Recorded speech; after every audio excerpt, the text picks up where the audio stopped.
అవును, మీరు అన్నట్టుగా రాజకీయ అవసరాలు కనిపిస్తున్నాయి కానీ మొన్న 20వ తారీఖు రైతు భరోసా అన్నదాత సుఖీభవ అమలు అవుతుందన్నారు, కానీ అది అమలు కాలేదు. ఇది బాబు గారు చేస్తున్న మరో మోసం అనుకోవచ్చా? ఇప్పుడు ఆ మాటలంటే ఏం చేస్తారంటే మీ నాలుక నాలుక కూడా మందం అయిపోయినాయి అనేటువంటి ప్రమాదం ఉంది. ఎందుకంటే ఆయన వార్నింగ్ ఇచ్చాడు. ఆ వార్నింగ్ ఇవ్వడంలో కూడా ఏంటంటే this is called mind game. సైకాలజీలో దీన్ని మైండ్ గేమ్ అంటారు. మైండ్ గేమ్ అంటే ఏంటంటే ఇప్పుడు ఆయన మన కెమెరా మిత్రుడు ఉన్నాడు, మన షూట్ చేస్తున్నాడు ఆయన. సో నేను ఆయన్ని బెదిరించాలంటే డైరెక్ట్గా బెదిరిస్తే ఘర్షణ అవుతుంది. అందుకని ఏం చేస్తానంటే నేను మిమ్మల్ని బెదిరించిన తర్వాత ఆయనతో మాట్లాడితే సైకలాజికల్గా ఆయన ఫంబుల్ అవుతాడు. This is called mind game. ఇలాంటి మైండ్ గేమే ఏం చేశాడు ఆయన, ఈ భరోసాన్ని అయిపోయిన తర్వాత ఒక ప్రెస్ మీట్ పెట్టి సూపర్ సిక్స్లు అని ఇచ్చా, ఇంకా ఎవడైనా సూపర్ సిక్స్లు అవ్వలేదంటే వాళ్ళ నాలుక అని అక్కడ ఒక పాజ్ ఇచ్చాడు ఆయన. అంటే వాళ్ళ నాలుకలు చీలికలు చేస్తానో నాలుకలు కట్ చేస్తానో అని. అంటే దాని అర్థం ఏంటి, ఎవడైనా నోరు ఎత్తారంటే జాగ్రత్త అని. అందుకని ఒకళ్ళని బెదిరించాలి అంటే ఇంకొకళ్ళని టెర్రరైజ్ చేయాలి. ఇంకొకళ్ళని టెర్రరైజ్ చేయడం ద్వారా వీళ్ళని ప్రశ్నించే గొంతుకును నొక్కివేయచ్చు. ఆ లాజిక్కే, ఆ సైకాలజీయే ఆ పొలిటికల్ గ్యాంబిలింగ్లోనే విపక్ష నాయకులైనటువంటి వైసీపీ వాళ్ళని టెర్రరైజ్ చేయటం, నోరెత్తినటువంటి వాళ్ళని అక్రమ అరెస్టులు చేయటం, లేకపోతే సీనియర్ మోస్ట్ జర్నలిస్టులను కూడా నవ్వావని చెప్పను, లేకపోతే ఇంకోటను అరెస్టులు చేయటం, ఇవన్నీ కూడా ఏంటంటే ఇది ఒక టెర్రర్ పాలిటిక్స్ అనమాట. ఇది ఇందులో ఉన్న సూక్ష్మం. మీరు అన్నట్టు అలా మాట్లాడిన వ్యక్తే బాబు గారే రీసెంట్గా సత్తెనపల్లిలో ర్యాలీ జరిగింది వైసీపీ వారిది. సో వైసీపీ కార్యకర్త చనిపోతే వాళ్ళు కన్సోల్ చేయడానికి వచ్చారు. అప్పుడు ఒక ఫ్లెక్సీ వివాదం జరిగింది. దాని మీద రప్ప అని పుష్ప 2 సినిమా డైలాగ్తో దాని గురించి చంద్రబాబు గారి మధ్య వైసీపీ మన జగన్ గారి మధ్య వివాదం జరిగింది. దానికి చంద్రబాబు గారు సమాధానం ఇస్తూ ఈ రప్ప ఏంటండి, ఇలాంటి క్రిమినల్ లాంగ్వేజ్ వాళ్ళే మాట్లాడతారు అని ఆయన అనడం, మన జగన్ గారేమో దాన్ని సమర్థిస్తూ మాట్లాడారు రప్ప అనే దాని నుంచి. దాని గురించి మీరేమంటారు? ఇందులో ఎవరి తప్పు ఉందంటారు? జగన్మోహన్ రెడ్డి గారు సమర్థిస్తా మాట్లాడారు. మీకు ఇవాళ చూస్తే ఇంగ్లీష్ ఛానల్లో కూడా ఈ రప్ప అనేది డిబేట్స్కి జాతీయ మీడియాలో కూడా ఆంధ్రప్రదేశ్లో పాలిటిక్స్ వాళ్ళు ఎలా మాట్లాడారంటే సీనియర్ మోస్ట్ జర్నలిస్ట్స్, మోడరేటర్స్ వాళ్ళ చర్చ ఎలా సాగిందంటే ఆంధ్రప్రదేశ్ పాలిటిక్స్ అంతా కూడా చాలా వైలెంట్గా తయారైంది. ఒకప్పుడు తమిళనాడులో డిఎంకే, ఏఐడిఎంకే రీజనల్ పార్టీస్ ఏ విధంగా అయితే పోటాపోటీగాయో వాటిని మించిన స్థాయిలో వెళుతుంది అనేటువంటిది చాలా కరెక్ట్ కామెంట్గా చూడాలి. ఆ రకంగా ఉంది ఇక్కడ అని మాట్లాడుతూ తెలుగునాట సినిమా ఇన్ఫ్లుయెన్స్ కూడా చాలా ఎక్కువ. ఇది చాలా ఇంపార్టెంట్ పాయింట్, నోట్ చేసుకుంది. తెలుగునాట సినిమా ఇన్ఫ్లుయెన్స్ చాలా ఎక్కువగా ఉంటుంది అని అన్నారు. ఇది ఇవాళ ఇది రప్ప డైలాగ్ కాదు. ఆంధ్రప్రదేశ్ పాలిటిక్సే దట్ ఇట్ సెల్ఫ్ ఎలా ఉంటుందంటే నిద్ర లేచిన దగ్గర నుంచి whether he's educated or uneducated, whether he's a scientist, doctor or a rickshaw puller or auto driver, ప్రతి వాడి మీద కూడా సినిమా ప్రభావం దశాబ్దాలుగా, ఇప్పుడు కాదు దశాబ్దాలుగా ఉండేటువంటి ఇదేంటంటే ఆ రోజుల్లో మేము కాలేజీ డేస్లో చదువుకుంటున్న రోజుల్లో అప్పుడు రోల్ మోడల్స్ ఎవరు, కృష్ణ, శోభన్ బాబు, ఎన్టీఆర్, అక్కినేని నాగేశ్వరరావు గారు. వీళ్ళ డ్రెస్సులు కూడా ఎలా ఉండేవి అంటే ఎన్టీఆర్ అడవి రాముడు అనే సినిమాలో పెద్ద పెద్ద కాలర్లోనూ అదే కాంట్రాస్ట్ షోల్డర్ పీసెస్ ఉండేవి.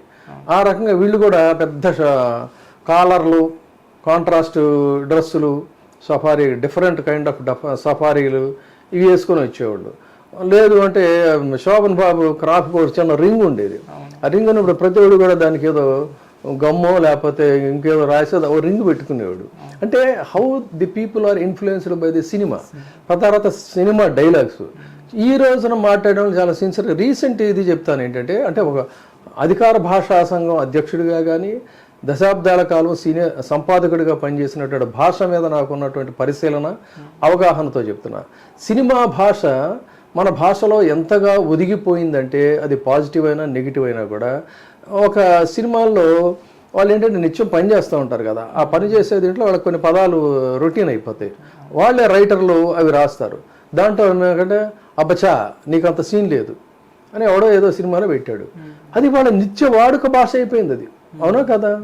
ఎవరిని అడిగినా నీకు అంత సీన్ లేదు అంటుంటారు. అసలు దాన్ని వ్యాకరణ పరంగా చూస్తే ఏంటి సీన్ లేకపోవటం ఏంటి, సీన్ ఏంటి, కానీ నీకు అంత ఇది లేదులే అని చెప్పడం కోసం అది ఒక వాడుక పదం అయిపోయింది. ఇటువంటి వాడుక పదాలు పాజిటివ్గా నెగిటివ్ తీసుకుంటే మనకి టైం సరిపోదు, కానీ సినిమాలు ఎన్నో ఉన్నాయి, ఎన్నో మన నిత్యవాడుక భాషలకు వచ్చినాయి.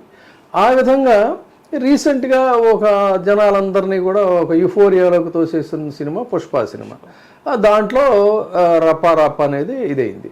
ఒకప్పుడు మనకి గోదావరి జిల్లా భాష యాస చాలా పాపులర్ అయ్యాయి. అప్పుడు నాగభూషణం ఇలాంటి విలనీస్ రావు గోపాలరావు వాళ్ళు వాడేవాళ్ళు. వాడిని కూడా ఇలాగే పాపులర్ అయ్యాయి సొసైటీలో, కొంతకాలం పాటు జనాల నోళ్ళలో నానేయి. ఆ రకంగా ఇదైంది. దాన్ని ఆయన చెప్పాడు. మళ్ళీ దాని వెనక ఏదో ఉంది, వాడు తెలుగుదేశం పార్టీ వాడిని ఇందులో ఇన్ఫిల్టరేట్ చేశారు అనేది కూడా వాళ్ళు మాట్లాడుతున్నారు. So what ever it is, ఏదైనా కూడా దాని మీద వీళ్ళేదో శాంతి కాముకుల్లాగా, జగన్మోహన్ రెడ్డి ఏమో ఒక హింసాత్మకమైన వ్యక్తిలాగా, వీళ్ళు అసలు చాలా నిత్యం లేచిన దగ్గర నుంచి యోగాసనాలు చేయటం, గాంధీ గారి వీటిల్ని వీళ్ళు శాంతి సూత్రాల వల్ల వేయటం, అందులో మహాగాంధేయవాదులు వీళ్ళు ఎవరు, సాక్షాత్తు మన స్పీకర్ అయ్యన్న పాత్రుడు గారు, తర్వాత ఎవరు వీటు చంద్రబాబు నాయుడు గారు, పవన్ కళ్యాణ్ గారు, ఇంకొక ఆయన ఎవరు, ఇంకెవరు ఉన్నారు. వీళ్ళందరూ కూడా ఏంటంటే పూర్తి శాంతి కాముకులు. అసలు వాళ్ళ నోటి వెంట ఏంటంటే వేద మంత్రాలు లేకపోతే వేద శబ్దాలు తప్ప ఇవి రావు. అటువంటి వాళ్ళు మరి డెఫినెట్గా ఇన్ని ఎత్తి చూపటం అనేది నిజమని ఆంధ్రప్రదేశ్ ప్రజలందరూ కూడా అనుకుంటున్నారు. తర్వాత ఇంకొక ఆయన చెప్పినటువంటి శాంతి ప్రవచనాల్లో, చంద్రబాబు నాయుడు గారు చెప్పినటువంటి ప్రవచనాల్లో ఏం మాట్లాడతారు, అది రౌడీలకి విగ్రహాలు పెడతారా, రాజకీయాలు చేసేవాళ్ళు విగ్రహాలు పెడతాం, అసలు తన దీంట్లోనే ఎప్పుడు కూడా ఇలాంటి రాజకీయం ఎప్పుడు చూడలేదంట.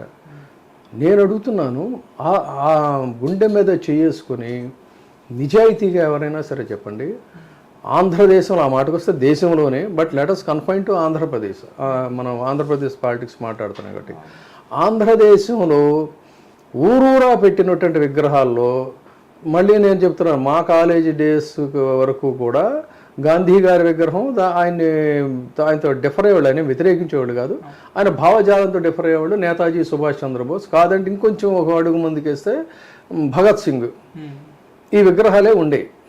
మిగతావన్నీ కూడా వాళ్ళ యొక్క కుల నాయకులు, ప్రాంత నాయకులు, ముఠా నాయకులు, రాజకీయ నాయకులు విగ్రహాలే ఉంటాయి. ఆ విగ్రహాల చరిత్ర వెనక, ప్రతి విగ్రహం వెనక రక్త చరిత్ర ఉందా లేదా? అనంతపురం దగ్గర నుంచి తీసుకుంటే మీరు ఏర్పాటు చేసినటువంటి విగ్రహాలు, మీరు ఆవిష్కరించినటువంటి విగ్రహాలు, లేకపోతే మీరు వాళ్ళని ప్రస్తుతిస్తూ వాళ్ళ కుటుంబాలకు మీరు టిక్కెట్లు ఇచ్చినటువంటి ఆ విగ్రహాల వెనక రక్త చరిత్ర ఉందా లేదా? అది చెప్తే లేదు అని అంటే అప్పుడు ఈయన మాత్రం కొత్తగా ఇలాంటి విగ్రహాలు అని మనం సమాధానం చెప్పచ్చు. ఎంత ఆత్మవంచనండి మాట్లాడేటప్పుడు. అది రాజకీయం. దీని గురించి జగన్ గారు మాట్లాడుతూ, వాళ్ళు అక్కడ అలా ఫ్లెక్సీ పెట్టారంటే ప్రస్తుత పరిపాలన మీద వాళ్ళకున్న సమాధానం, అది వాళ్ళని నచ్చగా ఆ విధంగా దాన్ని తెలియజేస్తున్నారు అని అంటున్నారు. కూటమి ప్రభుత్వం పరిపాలన ఎలా ఉందంటే అసలు ఇప్పుడు ఇక్కడ జగన్మోహన్ రెడ్డి గారు అది కాదండి, వీళ్ళకి నిజంగా ఒక నైతికత లేకపోతే ఒక బాధ్యత లేకపోతే ఆత్మాభిమానము ఇలాంటివి ఉంటే సుప్రీంకోర్టు చాలా స్పష్టంగా చెప్పింది, you cannot curtail the freedom of expression. భావ ప్రకటన స్వేచ్ఛను కర్టైల్ చేసేటువంటి ఇది లేదు, ముందు అర్జెంటుగా అతన్ని విడుదల చేయండి అని చెప్పారు. అర్జెంటుగా ఆయన్ని విడుదల చేయండి అంటే ఆయన ఏదో అరెస్ట్ అయిన మహా వ్యక్తి, గొప్ప మహానుభావుడు అనే ప్రాతిపదికతో కాదు, ఆ అరెస్టే అక్రమం అని. ఆ అరెస్టే అక్రమం.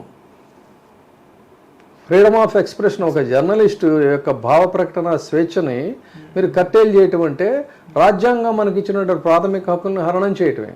కాబట్టి ఎవరైనా సరే ప్రజాస్వామ్యంలో కామెంట్ చేయొచ్చు. ఆ కామెంట్ అనేటువంటిది ఇది పొలిటికల్ కామెంటు, దానికి ఒక మళ్ళీ అట్రాక్ట్ అయ్యేటువంటి సెక్షన్స్ వరకు ఒక పరిధులు ఉంటాయి, పరిమితులు ఉంటాయి. ఆ పరిమితులు దాటాడన్నప్పుడు వాళ్ళ మీద కేసు పెట్టుకోండి మీరు. అంతేగాని డిస్ప్లే చేస్తేనో లేకపోతే వ్యతిరేకంగా సినిమా నినాదాలు డిస్ప్లే చేస్తే అని అంటే నేను చెప్పినట్టు చాలా సినిమా నినాదాలను బ్యాన్ చేయాలి.